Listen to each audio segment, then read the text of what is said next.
నమస్తే రమగారు. నమస్తే జయ. రమగారు, మనం దేవీ నవరాత్రులు ఒక్కొక్క రోజు ఒక్కొక్క విశిష్టత ఉంటుంది కదా, అవన్నీ మనం వివరంగా మాట్లాడుకుంటున్నాం. 5వ రోజులోకి వచ్చామండి. ఈ రోజు ఏ అవతారంలో ఉంటారు, ఈ రోజు యొక్క విశిష్టత, అలానే నైవేద్యాలు కూడాను. అంటే మనకి ఎలా అంటే ఈ సంవత్సరం కొంచెం తిథులు 2 తిథులు కలిసిపోయినాయి.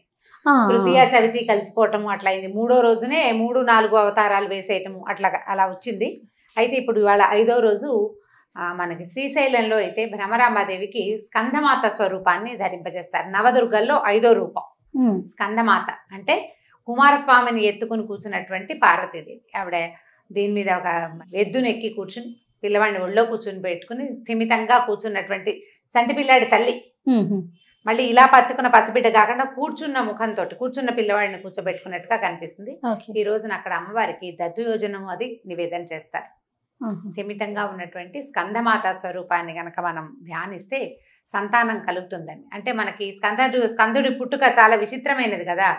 ఈమెకు పార్వతీదేవికి జన్మించవలసిన కుమారస్వామి ఎన్నో గర్భాలు మారి అగ్ని నుంచి గంగకి, భూదేవి అగ్ని గంగ, ఆ తర్వాత శరవణంలోకి ప్రవేశించి చివరికి కదా ఆయన స్కందుడిగా రూపాంతరం చెందాడు, కుమారుడిగా పుట్టాడు.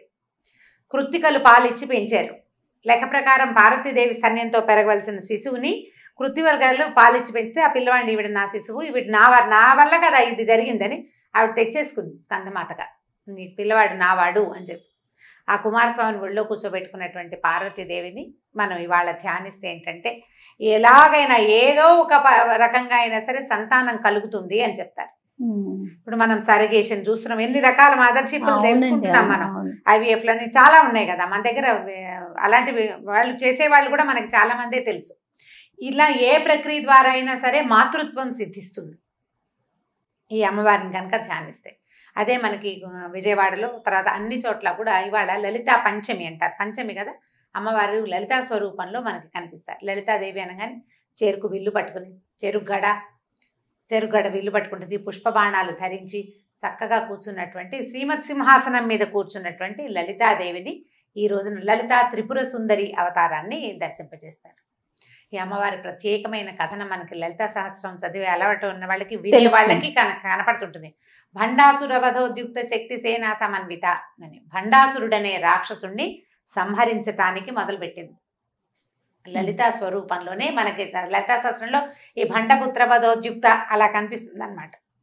భండుడి అనే రాక్షసుడి తాలూకు సైన్యాన్ని, పుత్రుణ్ణి, వాళ్ళ తాలూకు మంత్రుల్ని అందరినీ అమ్మవారు తన పరివారంతో సహా ఎట్లా సంహరించిందో ఆ నామాల్లోనే కనిపిస్తుంది.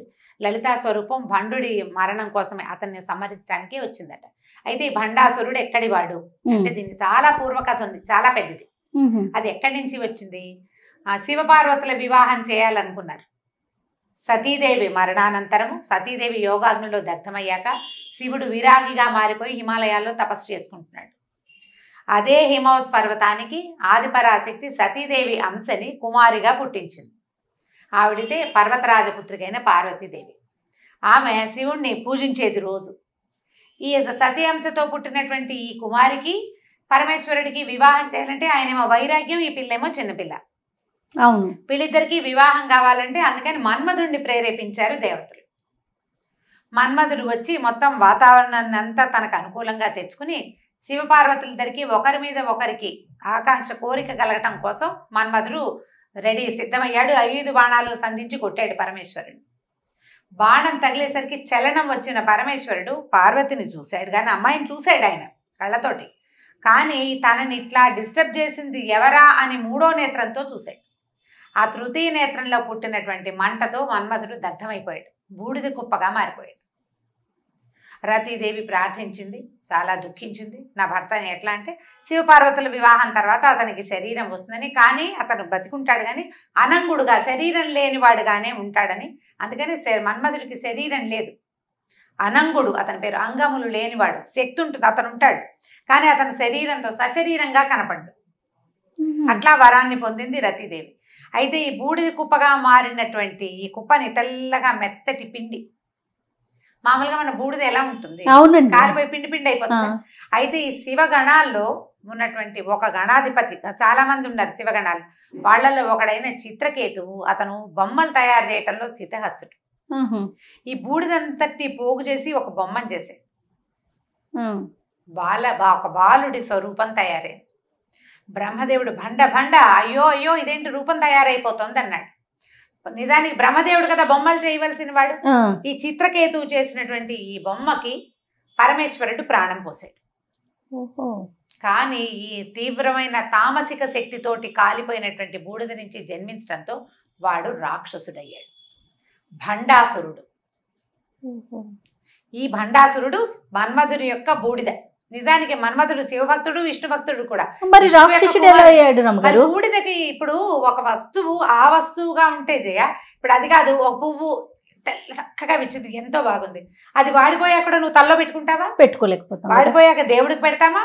పనికిరాని వస్తువు అయిపోదా? అది అయిపోతుందా? అయిపోతుంది. బూడిద ఎట్లా పనికొచ్చే వస్తువు?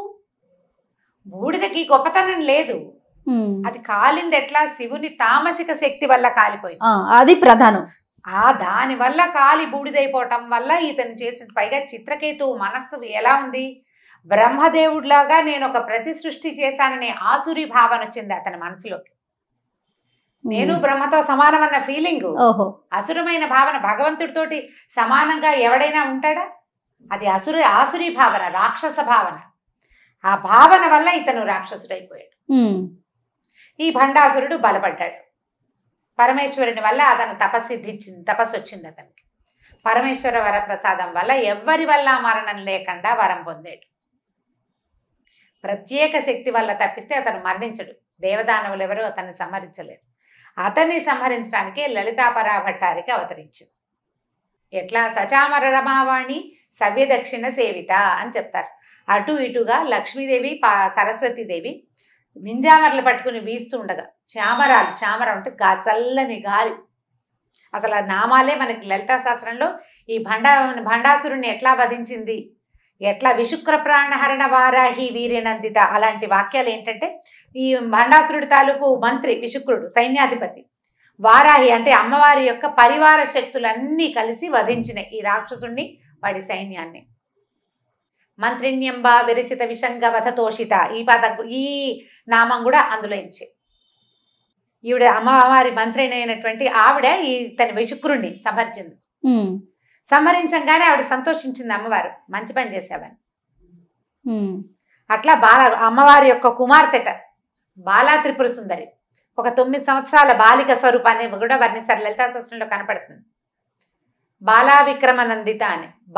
ఆవిడ యొక్క పరాక్రమాన్ని చూసి అమ్మవారు సంతోషించిందని ఆమె ఒకరిని సంహరించింది. అట్లా మొత్తం రాక్షసులందరినీ కూడా పరివారం అంతా కలిసి, అమ్మవారి మంత్రులు, అమ్మవారి సైన్యాధిపతులైనటువంటి స్త్రీలు, సైన్యాధికారిణులు, అమ్మవారి యొక్క కుమార్తె, చివరికి ఆమె స్వయంగా ఈ భండాసురుడి మొత్తం పరివారాన్ని సంహరించారు. ఏంటంటే మనలో రూపొందేటువంటి ఆసురి భావన లలిత సంహరిస్తుంది. ఆ భావనలను, మన మానసికమైన భావాలే ఇవన్నీ కూడా. చూడు, ఒక స్వరూపాన్ని ఒక మట్టితోటి చేస్తూ, నేను బొమ్మను చేస్తున్నాను, భగవంతుడు నాకు ఈ శక్తి ఇచ్చాడు అనుకోకుండా నేను బ్రహ్మదేవుడిని అయిపోయాను అన్న భావన ఉంది, చూసావా? అది సరైంది కాదు. ప్రతిచర్య కనిపిస్తోంది కదా. ఇప్పుడు దానివల్లే కదా ఇలా వచ్చింది. ఈ ఆసురీ భావాలు మనకే తలలో ఎన్నో పుడతాయి. కాస్త 10 రూపాయలు, కాస్త డబ్బులు వచ్చేసరికల్లా నా అంతటి వాడిని నేనని అనిపించటం, భగవంతుడిని ధిక్కరించడం, భగవంతుడిని ప్రశ్నించటం, ఇవన్నీ కూడా ఆసురీ భావాలే. అవి కాకుండా మానవ సహజమైనవి కామక్రోధ లోభమోహ మదమాత్సర్యాలు మనకి ఎలానో ఉంటాయి. అవి వీటితో పాటుగా ఎన్ని రకాల ఆసురీ భావనలు వస్తాయో, ఆ భావావేశాలని, ఈ ఉద్వేగభరితమైన ఊహలని, సరైన ప్రవర్తనని చెడగొట్టేటువంటి ఆసురీ భావాలని లలితా సహస్రనామం సంహరిస్తుంది. అందుకని లలిత చదవాలని, వినాలని చెప్తారు.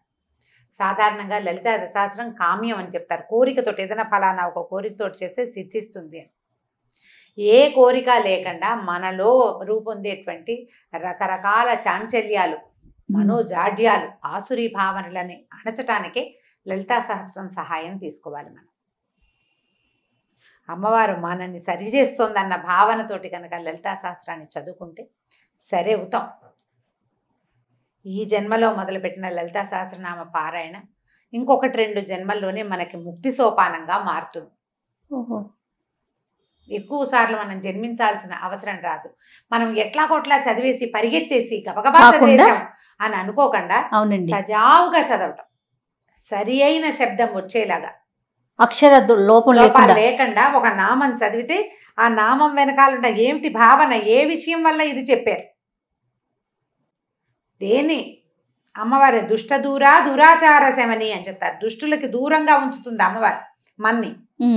ఆమె దుష్టులకు దూరంగా ఉంటుంది, మనని దుష్టులకు దూరంగా ఉంటుంది. నువ్వు సరిగ్గా చదువు, నీ దగ్గర ఉండే చెడ్డవాళ్ళందరినీ దూరం చేసేస్తుంది అమ్మవారు. సరైన వాడినే నీ దగ్గర పెడుతుంది. దురాచార శమని, దురాచారాలని తగ్గిస్తుంది, వాటిని పోగొడుతుంది. చేయకూడని పనులని చెయ్యనివ్వదు నిన్ను, నువ్వు సరిగ్గా చదివి సరిగ్గా అర్థం చేసుకుంటే. అది ప్రతి నామానికి ఒక ప్రత్యేకమైన అర్థం ఉంటుంది. అయితే మేము సంస్కృతం చదువుకోలేదు, మనకి ఎట్లా అర్థం అవుతుందండి అని అనిపిస్తుంది. నిదానంగా చదవండి. నామాల్లో అంతరార్థాన్ని తెలుసుకోవడానికి మనంతట మనం ప్రయత్నం చేస్తే కొన్ని తెలుస్తాయి, కొన్నిటికి అంతరార్థాలు ఉంటాయి. మహానుభావులు చాలామంది పెద్దవాళ్ళు ఉన్నారు. లలితా సహస్రనామానికి భాష్యం చెప్పిన ఎంతమందో మహానుభావులు మనకి ఇప్పుడు సోషల్ మీడియాలో చాలా అవకాశాలు ఉన్నాయి. అర్థం తెలుసుకునే అవకాశం తీసుకోండి. ఒక వాలాయితీగా ఒక ఆనవాయితీగా చదివేయాలి కాబట్టి చదివేసేయద్దు. ఈ విషయం మనం ఒక ప్రత్యేకించి ఒక వీడియో కూడా చేసాం రమ్మగారు. ప్రతిసారి నేను ఇది చెప్తూనే ఉంటాను, అర్థం చేసుకోవడానికి ప్రయత్నం చేయండి, విమర్శకి వెళ్ళొద్దు. విమర్శల వల్ల మీకు ఒరిగే ప్రయోజనం ఏదీ లేదు. ఇది చేస్తే అది వస్తుందా, నువ్వు గ్యారంటీ ఇస్తావా అలాంటి ప్రశ్నలు వేయకండి. గాలి పీలిస్తే బతుకుతాం, మనకు తెలుసు. ఆ గాలి వల్లే అది రాకపోతే మరణిస్తామనే సంగతి కూడా తెలుసు కదా. ఏ రోజున ఇది ఆగుతుందో మనకు తెలుసా? దానికి ఏ గ్యారంటీ ఎవరు ఇవ్వగలుగుతారు? ఇవ్వలేరు కదా. అట్లాగే వీటికి కూడా గ్యారంటీ ఉండదు. కానీ ఇది జరుగుతుందని మనకు తెలుసు. ఎట్లా మనం గాలి, మన శరీరానికి తీసుకున్న గాలిని ఆక్సిజన్ లోపలించుకోవాలని, కార్బన్ డైఆక్సైడ్ వదిలిపెట్టాలి. నువ్వు నేర్పలేదు, నేర్చుకోలేదు, దీనికి ట్రైనింగ్ లేదు, మీ అమ్మకి రాదు, నాన్నకు రాదు, ఎవరికి రాదు. ప్రకృతి మనకి నేర్పించేసింది అంతే. ఇది కూడా అంతే. భగవద్భావనలని ప్రశ్నించకూడదు. విమర్శకి తావివ్వకుండా అర్థం చేసుకోవటానికి కనుక ప్రయత్నం చేస్తే, అందులో మమేకం అవ్వడానికి ట్రై చేస్తే, మనం ఈ నవరాత్రి పూజల్లో రోజు చదువుకునే లలితా సహస్రనామాల్లోని సగం అర్థాలు మనకు అర్థమైపోతాయి.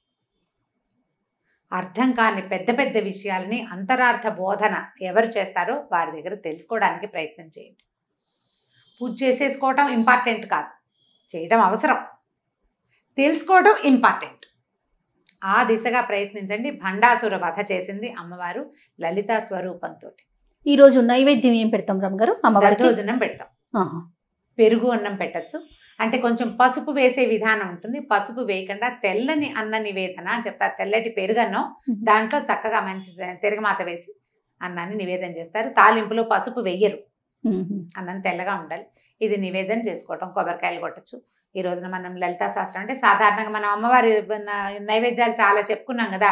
పాయసాన్నము, దద్యోదనము, ముద్గౌదనము, తర్వాత స్నిగ్ధౌదనము, వాటిలలో ఏదైనా మీకు కుదిరితే పెట్టుకోండి. కుదిరితే దద్యోదనం కనుక నివేదన చేస్తే చాలా బాగుంటుంది. ఈ రోజున మనకి అక్కడ శ్రీశైలంలోను తర్వాత విజయవాడలోను కూడా దద్దోజనాన్ని నివేదన చేస్తారు.